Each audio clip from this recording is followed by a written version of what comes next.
Hi, welcome to Dr. Joe Academy reading and writing class. Before we get started, just to make sure you could hear me as well as see the Google Slides presentation, can you please type 1 in the chat?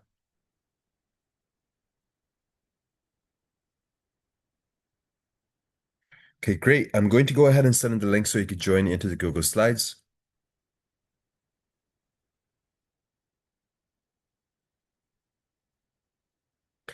All right, so we're going to be taking a look at this topic about dystopia. And we're looking specifically at the short story titled Harrison Berggren. And we're looking at how, as writers, we can craft dystopia as well as how we, as readers, can recognize dystopia in writing.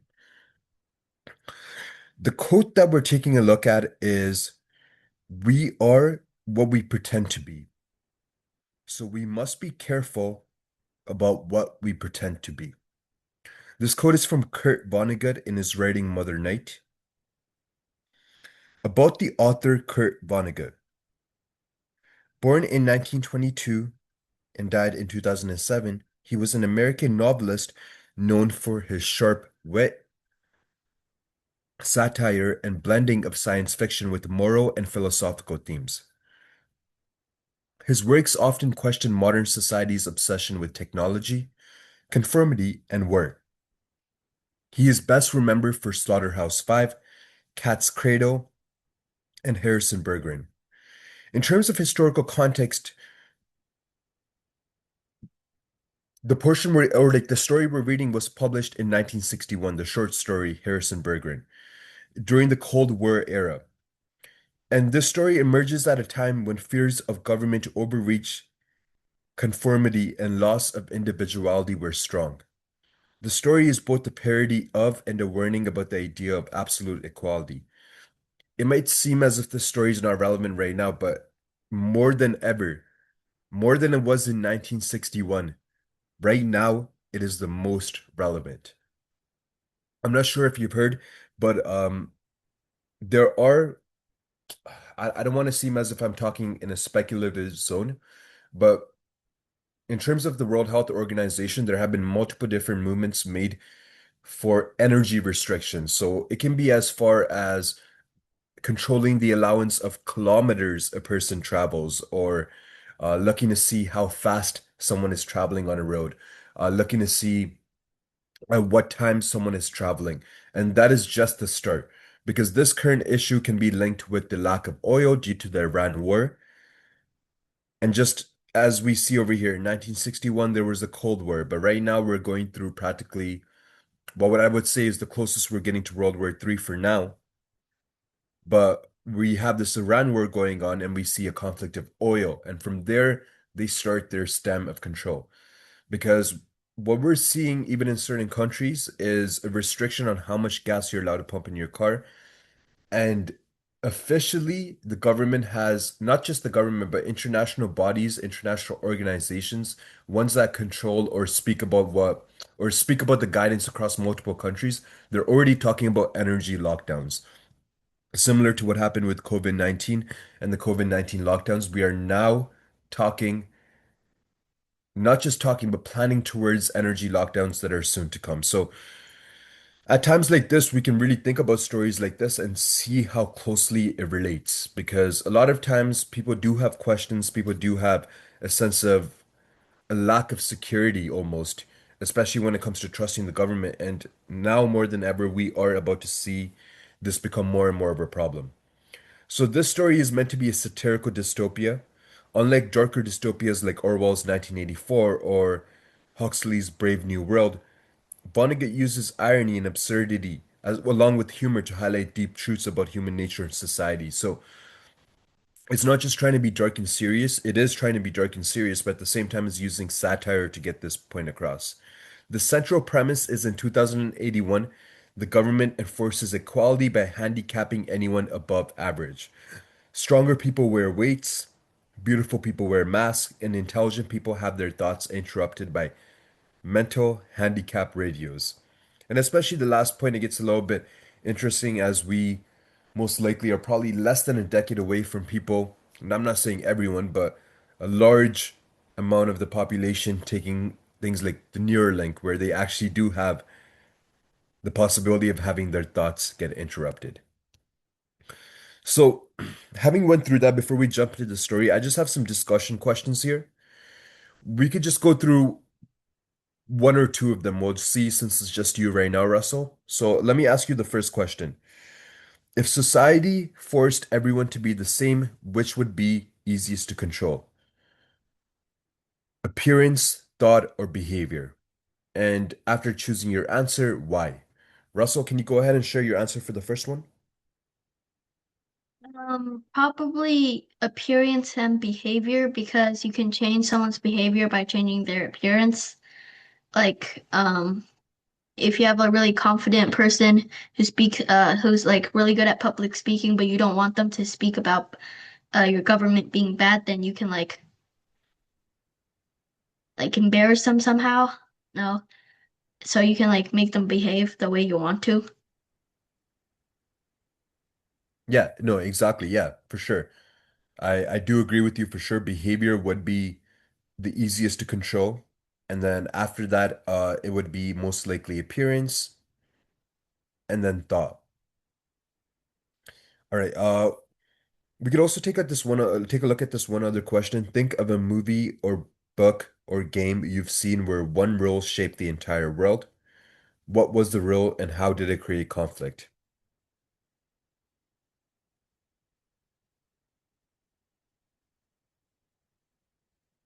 Um,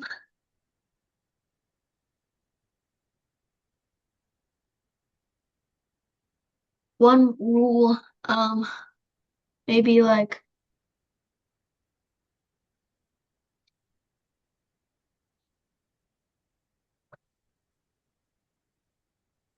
not really sure for this one. Yeah, no worries. Okay, we could think of multiple different scenarios. I'm just trying to think about an example that would be relevant to the both of us. Let me just think. Give me a second.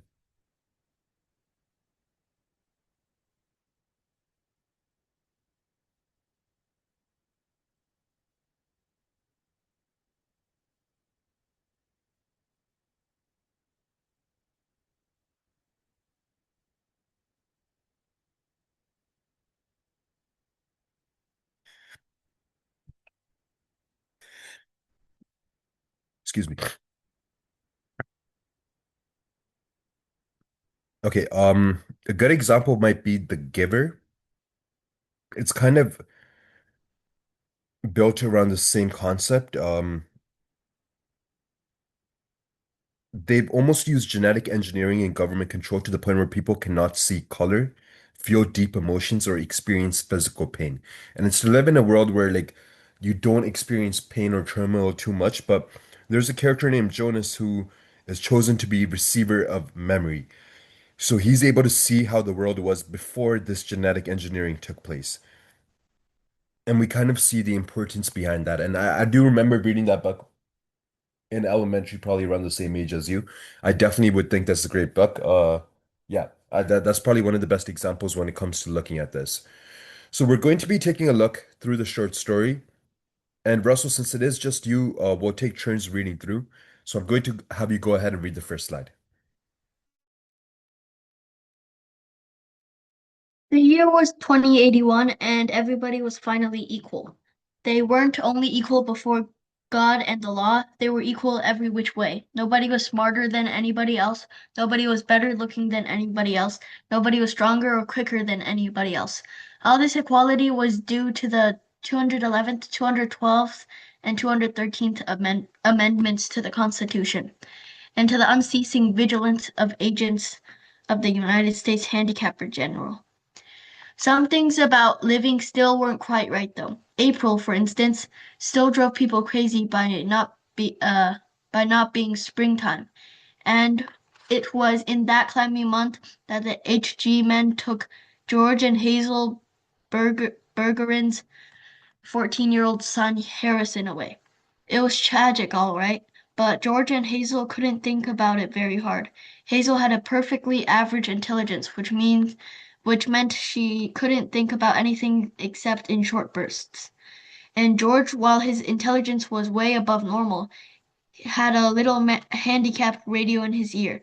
He was required by law to wear it at all times. It was tuned to a government transmitter. Every 20 seconds or so, the transmitter would send out some sharp noises to keep people like George from taking unfair advantages of their brains. George and Hazel were watching television. There were tears on Hazel's cheeks, but she'd forgotten for the moment what they were about. On the television screen was ballerinas. A buzzer sounded in George's head. His thoughts fled in panic, like bandits from a burglar alarm. That was a real pretty dance, that dance they just did, said Hazel. Huh, said George. That dance, it was nice, said Hazel. Yep, said George. He tried to think a little about the ballerinas. They weren't really very good, no better than anybody else would have been anyway. They were burdened with sash weights and bags of birdshot, and their faces were masked, so that no one, seeing a free and graceful gesture or a pretty face, would feel like something the cat drug in. George was toying with the vague notion that maybe dancers shouldn't be handicapped, but he didn't get very far with it before another year in his ear radio scattered his thoughts.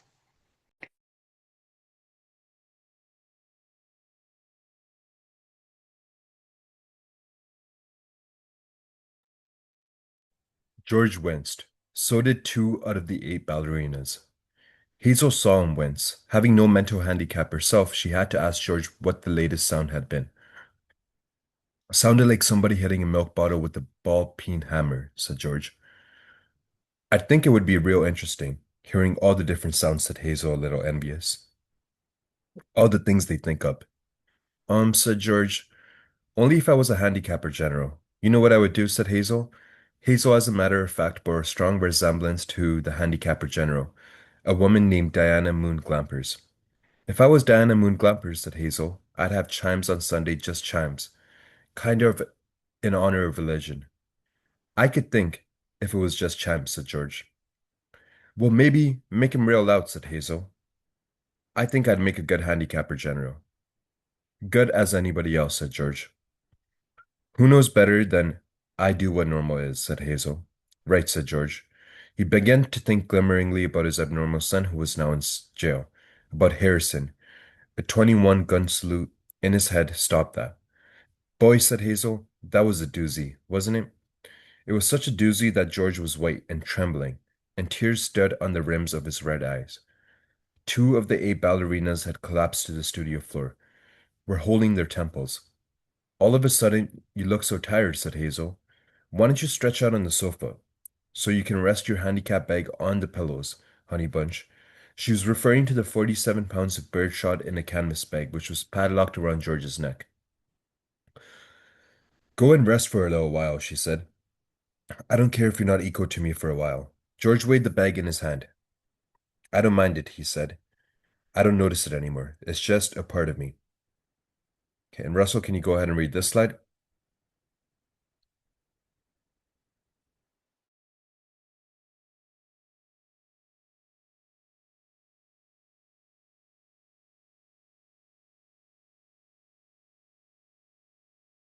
I was muted. Um, you've been so tired lately. Kind of wore out, said Hazel. If there was just some way we could make a little hole in the bottom of the bag and just take out a few of them lead balls, just a few. 2 years in prison and $2,000 fine for every bottle I took out, said George. I don't call that a bargain. If you could just take a few out when you came home from work, said Hazel. I mean, you don't compete with anybody around here. You just sit around. If I tried to get away with it, then other people get away with it, and pretty soon we'd be right back to the dark ages again, with everybody competing against everybody else. You wouldn't like that, would you? I'd hate it, said Hazel. There you are. The minute people start cheating on laws, what do you think happens to society? If Hazel hadn't been able to come up with an answer to this question, George couldn't have supplied one. A siren was going off in his head. Reckon it'd fall all apart, said Hazel. What would? Said George blankly. Society, said Hazel uncertainly. Wasn't that what you just said? Who knows? said George. The television program was suddenly interrupted for a news bulletin. It wasn't clear at first to what the bulletin was about since the announcer, like all announcers, had a serious speech impediment. For about half a minute, and in a state of high excitement, the announcer tried to say, "Ladies and gentlemen." He finally gave up, handed the bulletin to a ballerina to read. "That's all right," Hazel said of the announcer. "He tried. That's the big thing. He tried to do the best he could with what God gave him. He should get a nice raise for trying so hard."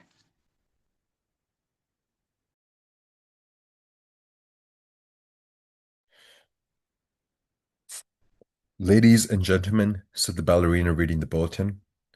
She must have been extraordinarily beautiful, because the mask she wore was hideous, and it was extra to see that she was the strongest and most graceful of all the dancers, for her handicap bags were as big as those worn by 200-pound men. And she had to apologize at once for her voice, which was a very unfair voice for a woman to use. Her voice was a warm, luminous, timeless melody. "Excuse me," she said, and she began again, making her voice absolutely uncompetitive. "Harrison Bergeron, age 14," she said in a crackle squawk, "has just escaped from jail, where he was held on suspicion of plotting to overthrow the government. He is a genius and an athlete, is under-handicapped, and should be regarded as extremely dangerous."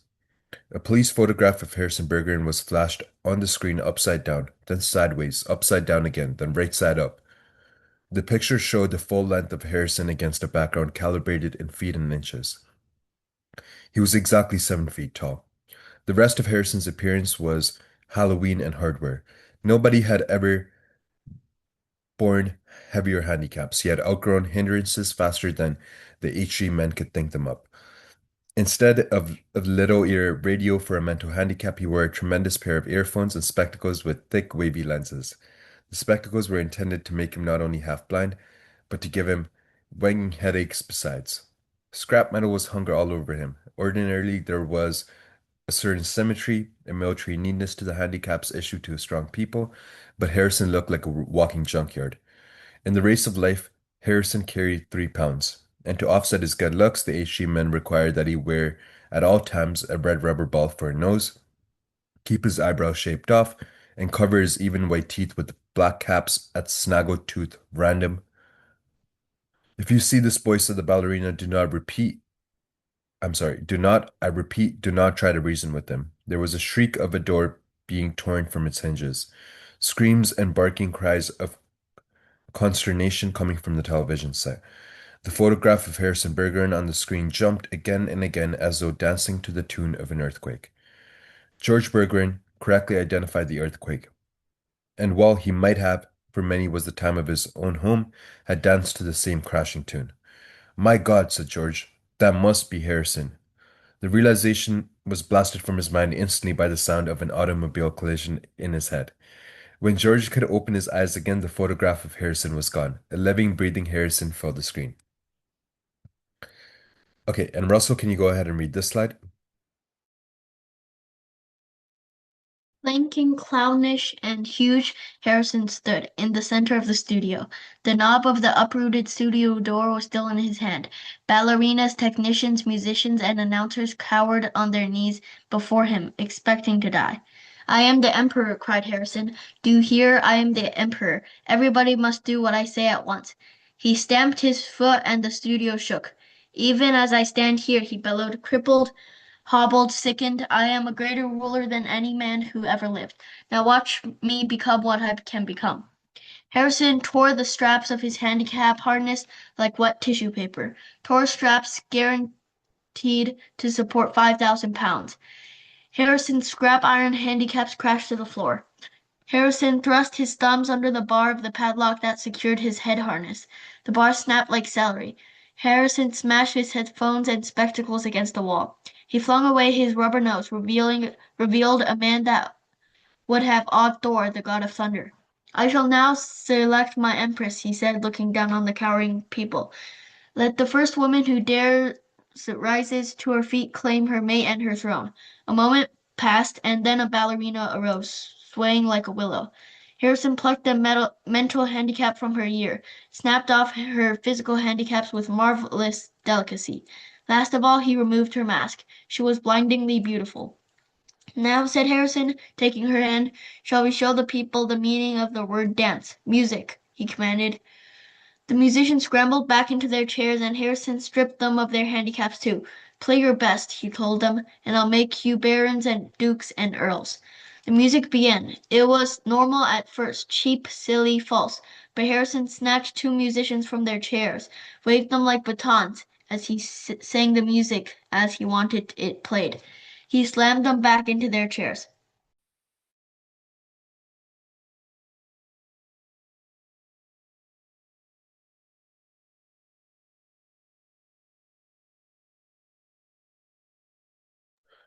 The music began again and was much improved. Harrison and his empress merely listened to the music for a while, listened gravely, as though synchronizing their heartbeats with it.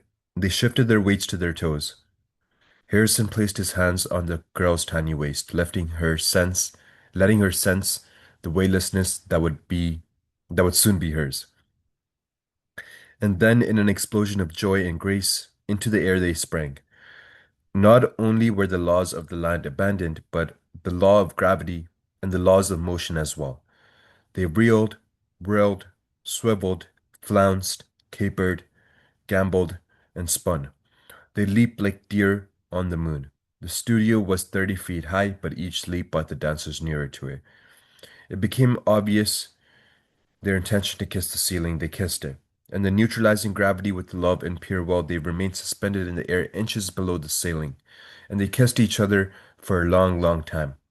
It was then that Diana Moon Clampers, the handicapper general, came into the studio with a double-barrel 10-gauge shotgun. She fired twice, and the Emperor and the Empress were dead before they hit the floor.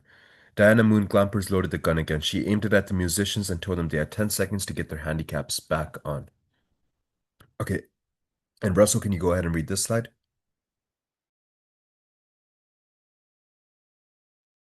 It was then that the Bergeron's TV tube burned out. Hazel turned to comment about the blackout to George, but George had gone out into the kitchen for a can of beer. George came back in with the beer, paused while a handicap signal shook him up, and then sat down again. You've been crying, he said to Hazel. Yep, she said. What about? He said. I forget, she said. Something real sad on television. What was it? It's all kind of mixed up in my mind, said Hazel. Forget sad things, said George. I always do that. That's my girl, said George. He winced. There was the sound of a riveting gun in his head. Gee, I could tell that one was a doozy. You can say that again, said George. Gee, said Hazel, I could tell that one was a doozy.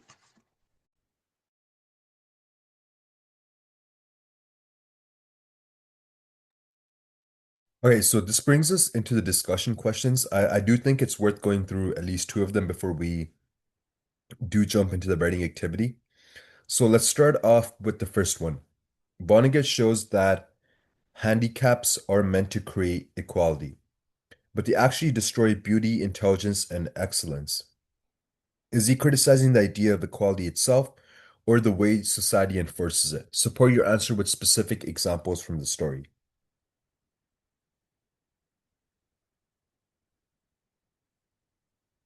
Wait, should I say this or write this? Oh, no, you just say this. Um, he's not criticizing equality, but the way this world enforces it, because I think like equality is like treating others like the same, but like not like making others not like destroying others like talents to make everyone equally like bad. So I think some examples are when the mental handicap that George has. I think Vonnegut uses that to show like how they're destroying the intelligence to make everyone equally average. Okay, great job. And that's a great example that you bring up for sure. I definitely do think that's probably the strongest example over there. And even in terms of the ballerinas, we see that they're burdened with these weights and the bags of birdshot, and they even have to wear masks so no one feels envious in terms of their beauty. So even that goes to show how society can actively destroy beauty to prevent envy. In the same way, almost parallel to how they're using the mental handicap radio against George to destruct intelligence. All right, let's take a look at the third question. In Harrison Berggren, television is the medium through which rebellion is both revealed and erased. What is Vonnegut suggesting about the media's role in shaping reality? Does it inform people, distract them, or make them powerless? Can you connect this to the role of media today?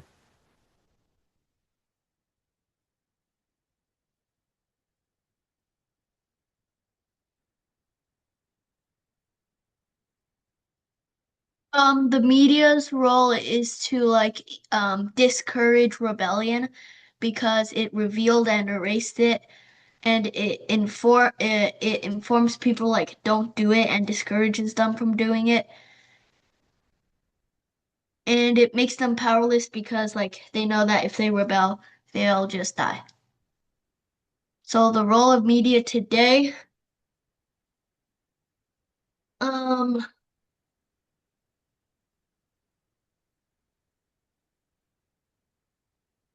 maybe like people are being shamed on the internet. So like that's kind of like how in this dystopian world they're being shamed like the people who rebel. Yeah, yeah, no, for sure. That's an agreeable point. And I think even in terms of a stronger connection to today, we could look at the scroll culture. Because just as George and Hazel forget Harrison's death seconds after the screen goes black, the whole concept behind even doom scrolling or the 24-hour news cycle can desensitize us. Like a lot of times, significant global tragedies go by and they're often just followed by immediately by lighthearted memes, which become more of us gaining news than the actual news source itself. A lot of people find out information just by looking at a meme, which is absurd to even say out loud, but it is the truth of our reality. And it fragments our attention and makes us almost desensitized to serious real world issues. And like the handicapper general controlling the broadcast algorithms, so these existing systems today can create echo chambers that shape a user's entire perception of what is true or equal. So now more than ever, these systems are almost impossible to escape. So now we're going to be working on this activity where you write a short response explaining how Vonnegut turns an ordinary detail into a sign of deeper conflict. You would choose a focus, for example, symbolism. You could talk about weights, the mask, ear radios, or you could do irony. You could talk about the comic tone that hides tragedy. Or you could talk about the world rule, the law that makes everyone equal. Then you make a clear claim. An example of this would be Vonnegut uses the ballerina's handicaps as a symbol to show how beauty becomes dangerous in a world obsessed with sameness. Step three, you support with evidence. You select 2 to 3 short, precise quotes, no more than 8 to 10 words each, and you weave them into your own sentences. Don't drop them in alone. Step four, you explain the conflict. How does this detail reveal the cost of sameness, and what bigger idea about equality, freedom, or humanity does it expose? Okay, so we could work on this response for about 15 minutes. It's 8:35 right now. We could work on this until 8:50. And before we get started, Russell, do you have any questions about this activity? No, Okay, great.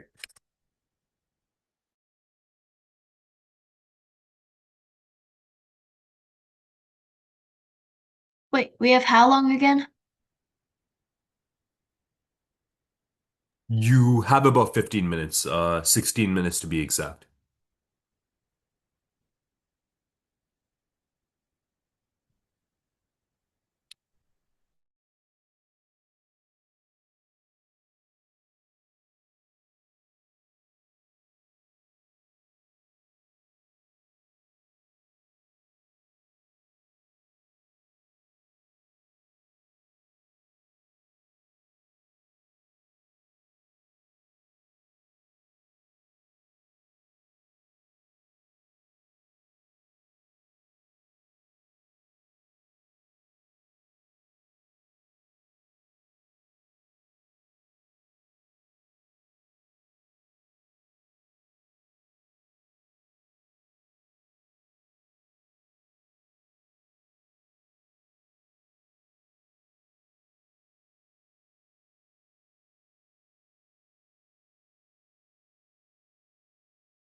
Okay, just a reminder, in about 5 minutes, we will be taking up this activity.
Okay, Russell, can you go ahead and read your response?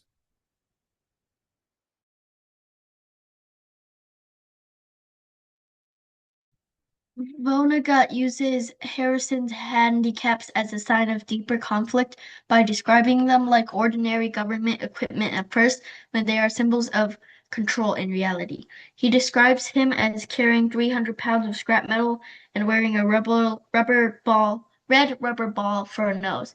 These details make him look ridiculous and monstrous. The government must crush exceptional people to keep everyone else the same.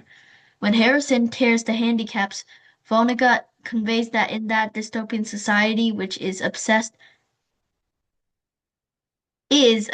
with punishing individuality, beauty, and intelligence. Okay, great job with your response. Let's see how we could further improve this. Let's start off with the first sentence. Vonnegut uses Harrison's handicaps as a sign of deeper conflict by describing them like ordinary government equipment at first when they are symbols of control in reality. Instead, we could write this, or we could frame it in a way where we, instead of calling it out as symbols of control in reality, we could call them as an attempt to mask their reality as instruments of total control. So rather than it being symbols, like they really are meant to be instruments of total control. So we want to be a little bit more blatant about that. So we can make that change over here from,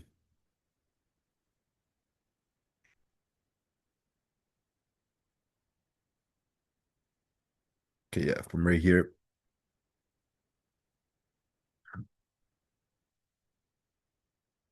And we can write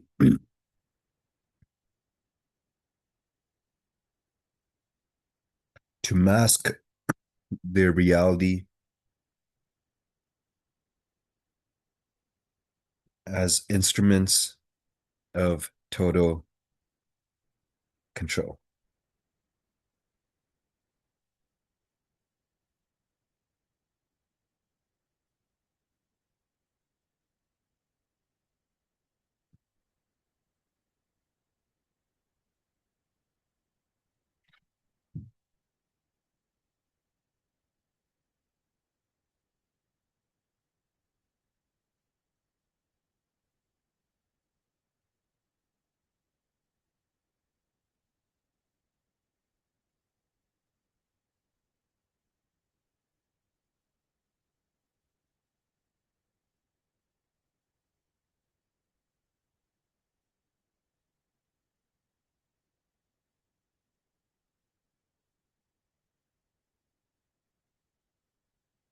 Okay. To further improve this, I think it would also be great to have a slight bit more precision with the quotes. So we do see references to the items that are being used, but you can try to identify specific words from the text that make the handicaps seem ordinary to to satisfy the requirement for precise evidence.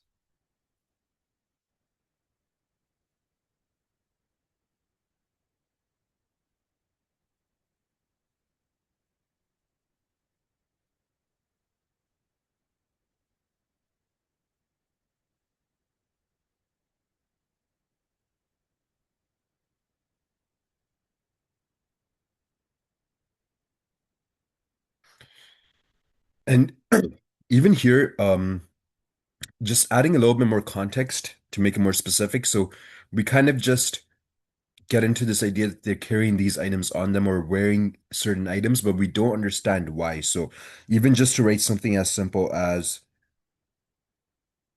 let me see.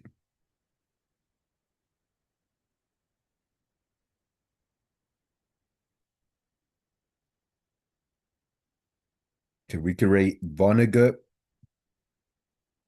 illustrates the burden of excellence by describing Harrison as, okay, as carrying 300 pounds of scrap metal and wearing a red rubber ball for a nose. Okay.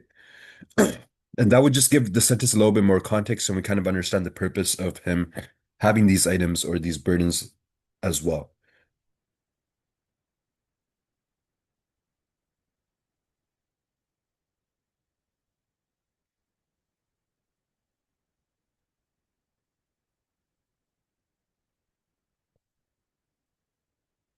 Okay.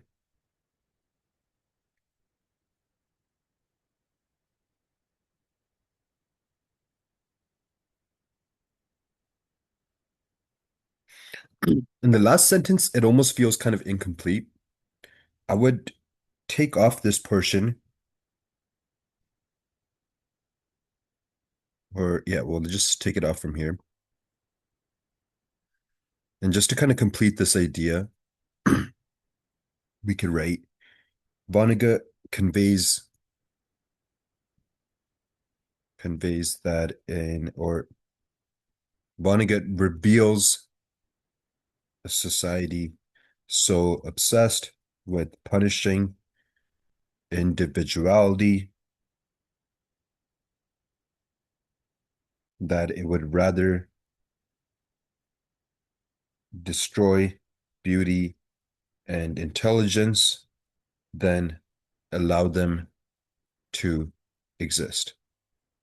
Okay, and that would be a little bit more specific, kind of knowing the repercussions of the actions presented in the story as well. And Russell, do you have any questions about the points of improvement that we went over? Nope. All right. So we're going to be taking a look next at Vonnegut on the shapes of stories. We're going to be watching this YouTube video where he himself actually gives a lecture. Let me also send this in the chat and then we'll come back to this slide after.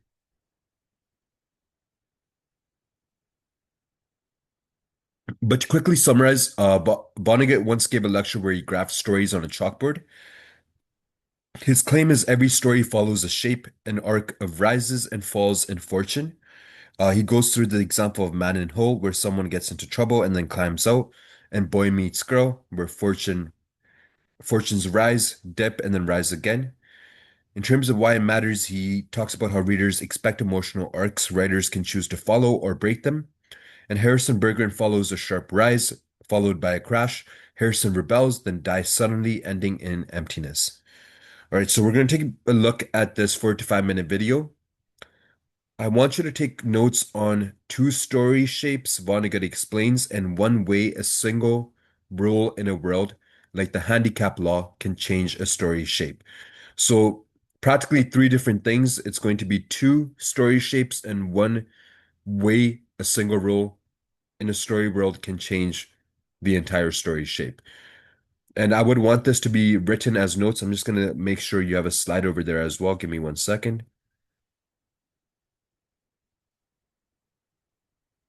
Okay, and you can note it down over here. Again, there's no right or wrong for this. I just need to put your notes that you have, just copy and paste it on there. So let me go ahead and send in this video and then get it pulled up on my end as well. Oh, okay, I already sent it in. Let me just get it pulled up on the screen.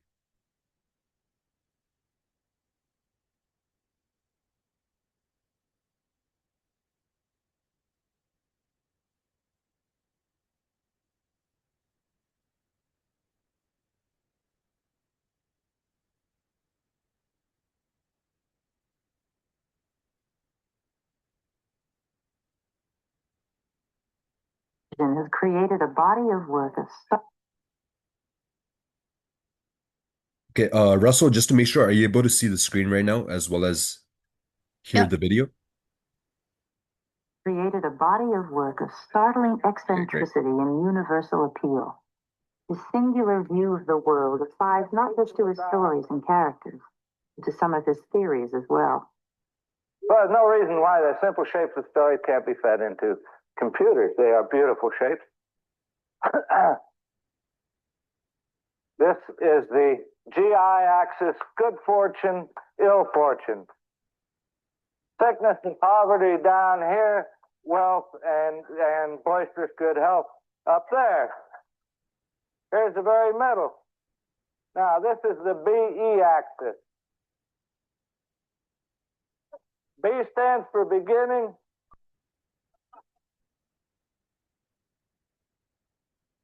E stands for electricity. Now, this is an exercise in relativity, really. Is the shape of the curves are what matters and not their origins. So we'll start a little above average. Is why get a depressing person? We'll start the whole thing. We call this story Man in Hole, but it needn't be about a man, and it needn't be about somebody getting into a hole. But it's a good way to remember it. Somebody gets into trouble, gets out of it again. People love that story. They never get sick of it. All right, not copyrighted. Another story, also a beautiful curve and easily fed into a computer, called Boy Gets Girl, but it needn't be that. Just a way to remember it. Start on an average day, average person, not expecting anything to happen a day like any other. Find something wonderful, just loves it. Oh, God damn it.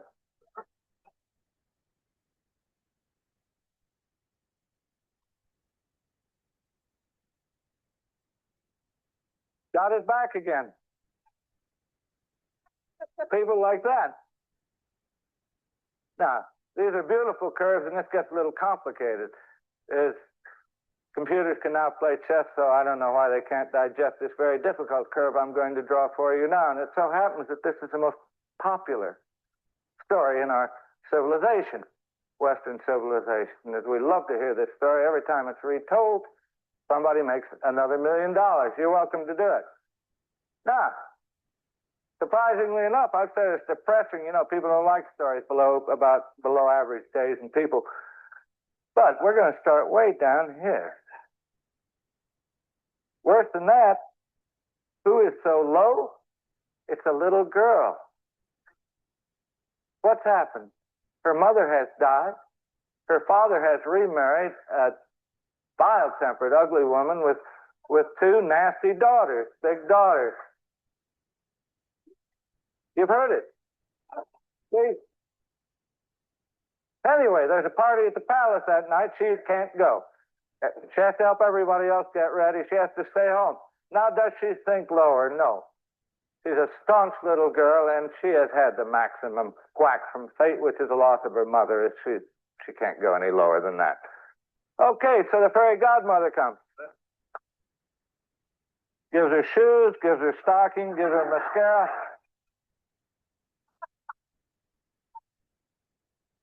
Gives her a means of transportation.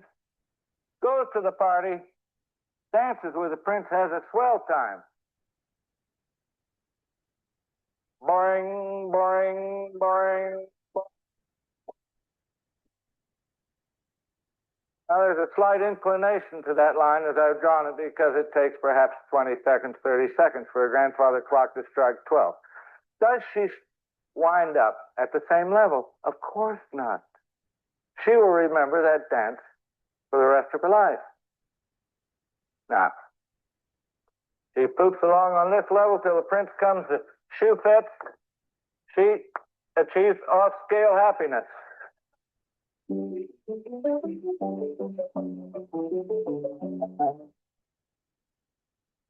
Okay. So having watched that video, yeah, Russell, can you go ahead? I'll just give you 2 minutes to note down your information.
Okay, Russell.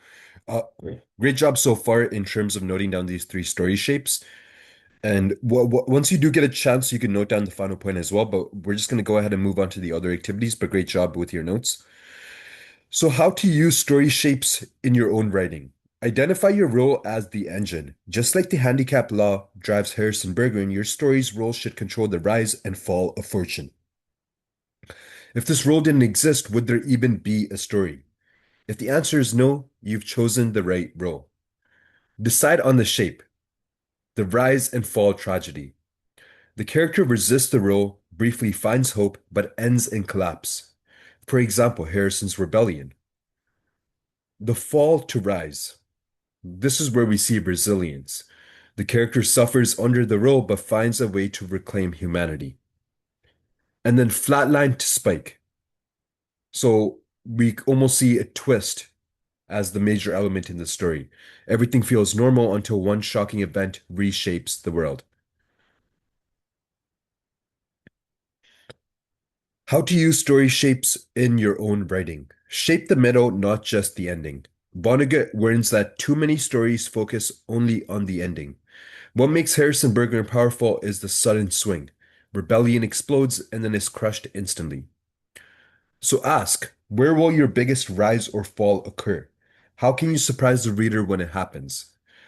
Anchor with the final image. Vonnegut emphasizes that the ending defines the shape. In Harrison Berger, the final image is Hazel forgetting. That image is more haunting than Harrison's death itself. So plan your own final image. What single moment will echo in your reader's mind? A broken object, a silence, a gesture. So we're going to be taking a look at a creative writing activity, and the prompt is simple.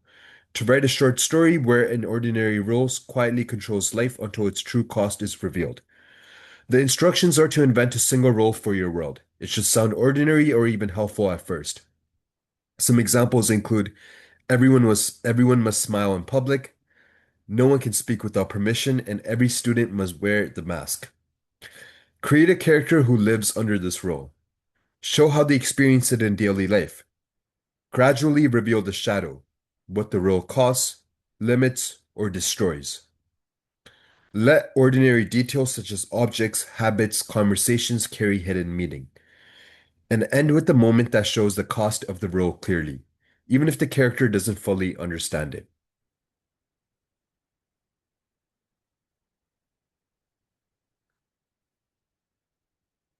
All right, so the creative writing prompt is to use symbolism, have an object that appears more than once and changes in meaning.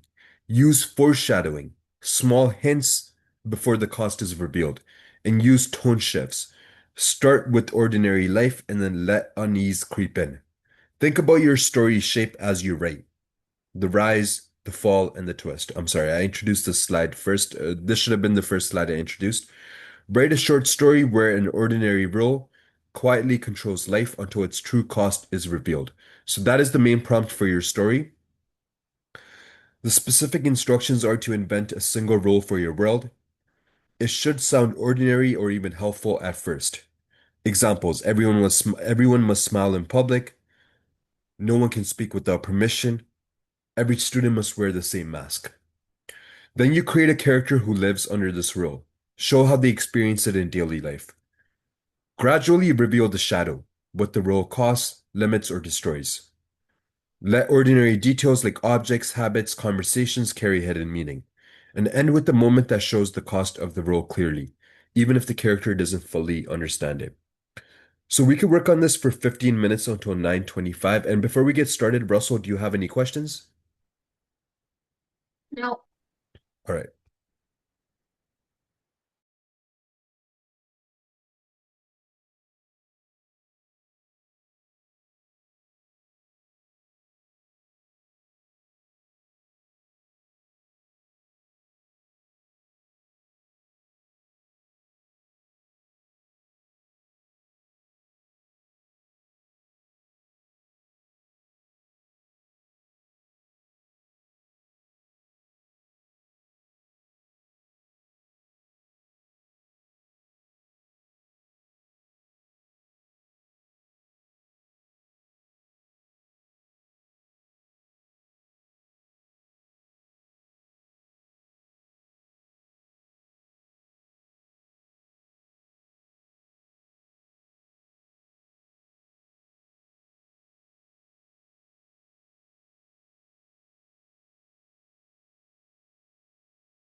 Okay, the time is about to be 8:25. If you do need the last couple of minutes to finish up, that is fine.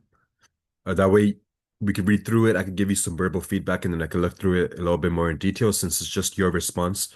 I do have the time after class to sit through and look at it in extreme detail compared to where I would have everyone else's response. But in that time, I'm going to introduce the weekly writing assignment. The prompt is simple. It's very similar to what we're doing right now, as typically is. We kind of have these creative writing activities to gain a sense of how we can continue forward. But the writing assignment is where we could actually fully flesh it out. And here you would be building your own dystopia. The task is to write a polished dystopian short story shaped around one central role. So to practically take what you're developing and go forward from there. Of course, after receiving feedback, if you feel you want to change your idea, go a different route, you completely do have the freedom to do so. But in general, it would be recommended that you stick to what you already started with. You would then develop conflict through ordinary details that slowly reveal hidden cost. Use at least three techniques such as symbolism, irony, foreshadowing, imagery, or repetition. End with a strong final image that leaves the reader reflecting on the cost of the role.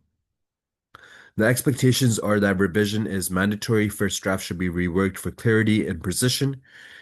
You should submit this as a typed, polished story in the forum by next class. Your writing must include a clear introduction of the role that shapes your dystopian world. A description of the main character's ordinary life under this role.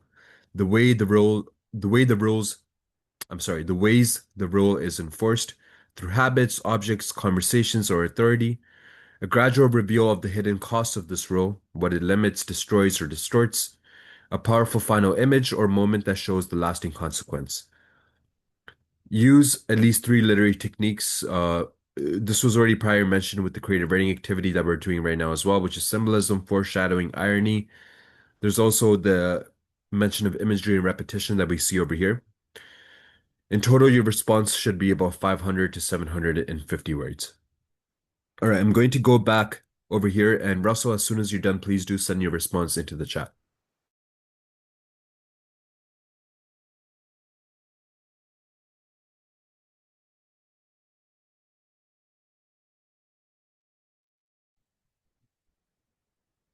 Wait, um, it's a little too long to send, so I'll send it in two parts. Yeah, sure, that's fine.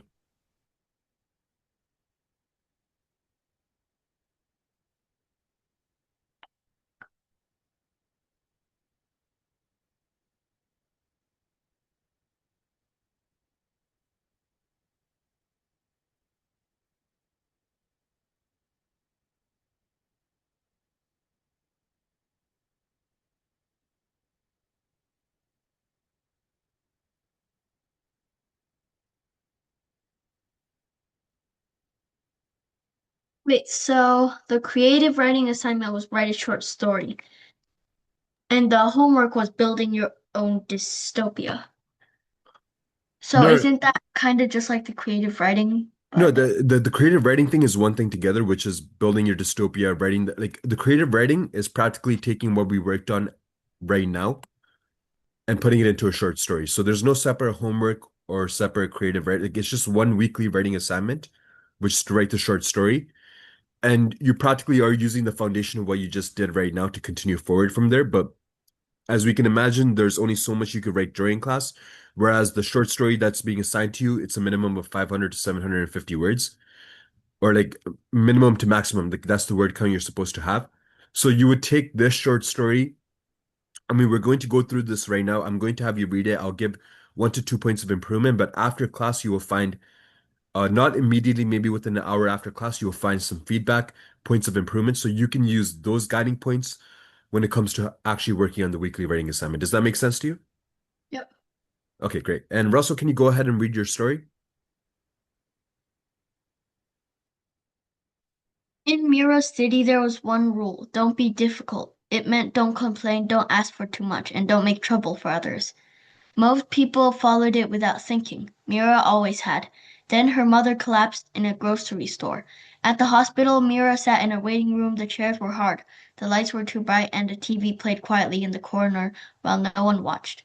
People waited with twisted ankles, fevers, coughing children, and pale faces, all sitting very still as if pain should be kept private. When one man finally went to the front desk and said his wife had been having chest pain for hours, the receptionist told him, "Please don't be difficult." He apologized at once and sat back down. When the doctor finally spoke to Mira, he told her that her mother had been ignoring serious symptoms for months: headaches, blurry vision, and numbness in her hand. Oh, I forgot the and. She said she didn't want to bother anyone, he explained. Later in the hospital bed, her mother said the same thing herself. "There are people worse off than me," she said quietly, as if that made it reasonable. Mira stood there staring at her, realizing how deeply the rule has settled into people's life. It has taught them not only to hide discomfort, but to mistrust their own pain. Okay, really good job with your response. I do think there's a couple of different techniques that we can use to further play out this one rule that you create for this world, but really good job with your idea, and the way you do kind of reveal this information to the audience is done well as well. So I'm just going to go through more specific techniques as I read this a little bit more closer. The time right now is 9:30. And before I do dismiss the class, Russell, do you have any questions about what we went over today or the weekly writing assignment? No. Okay, I'm going to go ahead and dismiss the class. I hope you have a great week ahead of yourself. Bye.